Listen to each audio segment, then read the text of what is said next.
Assalamualaikum warahmatullahi wabarakatuh. Sampurasun, Mugia Rahayu, Sangging Dumadi.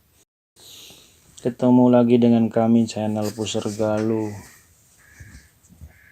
Dalam pembahasan sebelumnya tentang Salakan Negara, kita masuk ke dalam pembahasan yang keempat, yaitu Suwarna Bumi Jawadipa Bakulapura merupakan satu bangsa. Seperti biasa, sebelum kita mulai pembahasannya, jangan lupa like, subscribe, share, dan komen untuk mengembangkan channel ini. Kita diskusi bersama perihal kesejarahan kita untuk sejarah kita yang lebih baik dan terarah, terang benderangnya sejarah kita, khususnya Tatara Sunda, umumnya sejarah Nusantara. Suwarna Bumi Jawadipa Bakulapura merupakan suatu bangsa. Sang Prabu Ganaya Nadewa Lingga Bumi, dikenal juga sebagai Dewa Warman VI, memerintah di Kerajaan Salakanagara selama 19 tahun. 289 sampai 308 Masehi, ia kawin dengan perempuan berdarah biru dari Kerajaan Bharata, India, dan mempunyai 6 orang anak. Anak pertama, laki-laki bernama Sang Prabu Bimadigwijaya Satya Ganapati. Ia menggantikan menjadi raja dengan gelar Dewa Warman VII dan memerintah selama 32 tahun, yakni tahun 308 sampai 340 tahun. Anak kedua, Salaka Kancana, perempuan, kemudian dikawinkan dengan raja dari negara Gaudi, India. Anak ketiga juga perempuan bernama Kartika Chandra Warman Dewi, juga kawin dengan bangsawan India. Anak keempat bernama Sanggopala Jaya Ingrana, menjadi pembesar di kerajaan Salakayana, India. Anak kelima perempuan bernama Sri Gandari Rengkara Dewi, menjadi istri Panglima Angkatan Laut Kerajaan Palawa, India. Sedangkan anak bungsu laki-laki bernama Sekanda Muka Dewa Warman Jaya Satru, hanya disebutkan menjadi panglima. Sang Prabu Bimadewigaya mempunyai anak perempuan bernama Rani Sepati Karnawa, yang kemudian menggantikan ayahnya menjadi raja selama 8 tahun, 340 sampai 348 Masehi. Ketika itu, terjadilah perebutan kekuasaan yang dilakukan oleh Sang Kroda Maruta, anak Sang Govala. Tetapi nampaknya penduduk dan seluruh lapisan masyarakat tidak menyukai Kroda Maruta, yang sebenarnya masih cucu Dewa Warman VI. Dikatakan Kroda Maruta mati tertimpa batu besar ketika ia sedang berburu di hutan. Anak Dewa Warman VI yang lain yaitu Sri Gandari Lengkaredewi, dari perkawinannya dengan pembesar kerajaan Palawa itu, mempunyai anak laki-laki Dharmawirya Dewa Warman Sakalabuana, yang kemudian terkenal dengan nama Dewa Warman VIII atau Dewa Warman terakhir. Dharmawirya kawin dengan Sepati Kirnawa dan menjadi raja selama 15 tahun. Setelah istrinya meninggal 348 sampai 363 Masehi. Menurut kisahnya, Dharmawirya datang dari India dalam tahun 346 setelah negaranya dikalahkan oleh Maharaja Samudragupta dari Wangsa Maurya.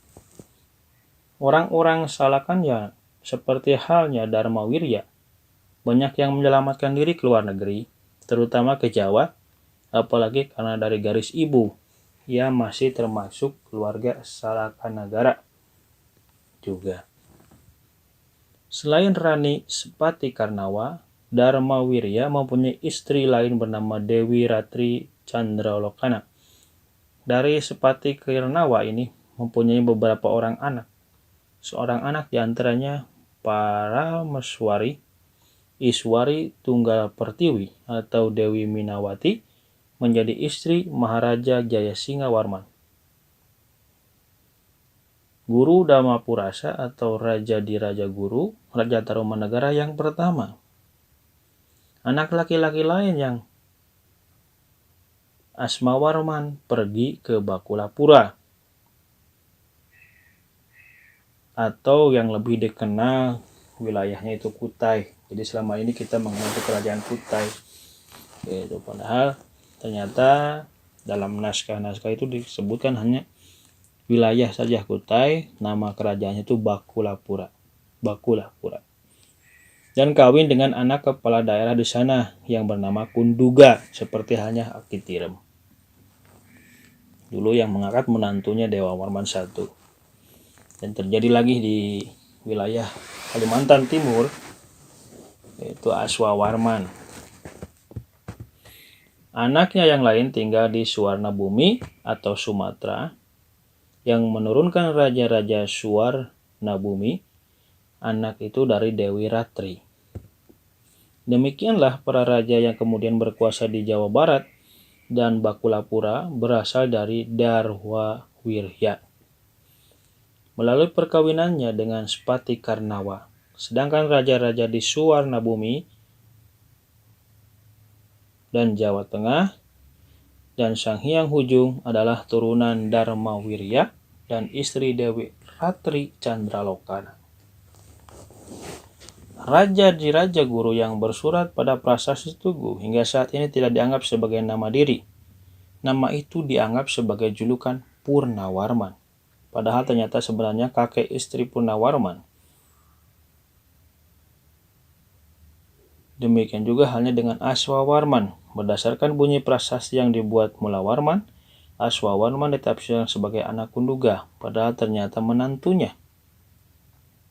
Semua lembaran itu diperoleh dari naskah Pustaka Raja Kawasa I Bumi Nusantara, kitab mengenai kekuasaan para raja-raja di bumi Nusantara.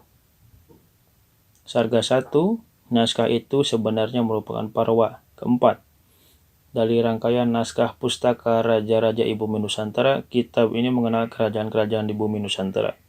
Secara lengkap, nama kelima parwa naskah itu adalah Pustaka Katsona Raja-Raja I Bumi Nusantara. Kitab mengenai masa awal kerajaan-kerajaan di bumi Nusantara. Pustaka Raja Warna I Bumi Nusantara atau kitab mengenal perian para raja di bumi Nusantara. Pustaka Kertajaya I Bumi Nusantara, Pustaka Raja Kawa I Bumi Nusantara, dan Pustaka Nanapakra I Bumi Nusantara. Setiap parwa terdiri atas 5 sarga, sehingga seluruhnya berjumlah 25 jilid naskah.